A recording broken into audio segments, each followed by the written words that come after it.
So this is a Pavoni pre-millennium series, and I'm going to show you how to purge the boiler of, quote, false pressure, unquote. The reason we need to purge the boiler is that the water level comes up to about here, but above the superheated water is air.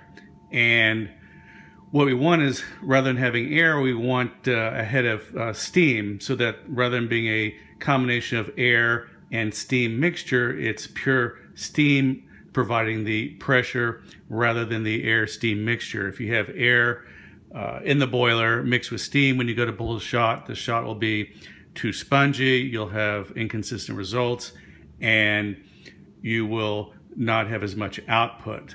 So my machine tends to run at about 1.0 bar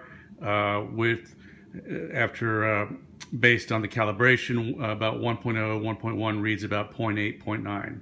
So the way to purge the boiler of the, quote, false pressure, and again it's called false because of the mixture of air and steam rather than just being pure steam vapor pressure, is you submerge the tip of the frothing wand into a jar. This will really permit you to visualize the air being purged quite nicely. This is an olive jar, which is the perfect height. I then open the frothing valve and you'll see a rush of bubbles. It takes about 30-45 seconds to bleed the boiler of air.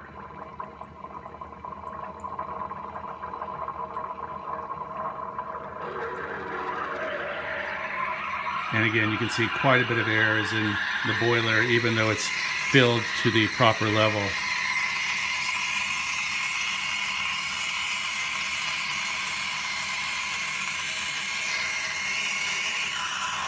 Now I have purged the boiler of air, but there's still air in the group head, neck, and head as well. So I'm going to purge that by lifting up the lever halfway just before water starts to come out of the shower screen, and you will see that another couple bursts of air bubbles will occur each time I lift up the lever.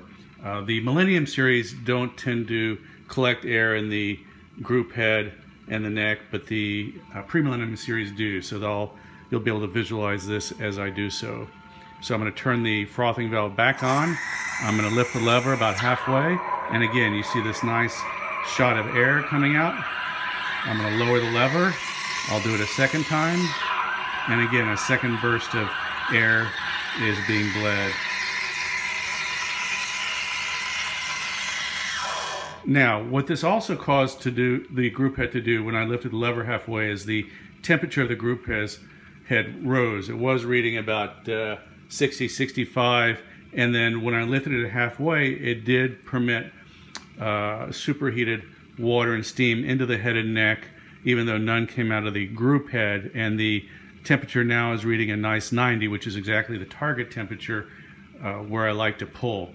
So this is also a good technique, so that if your group head is reading too cool before you've pulled your first shot, by lifting the lever halfway a couple times you can control the temperature and raise it up to 90°C, and then you're ready to pull your first shot.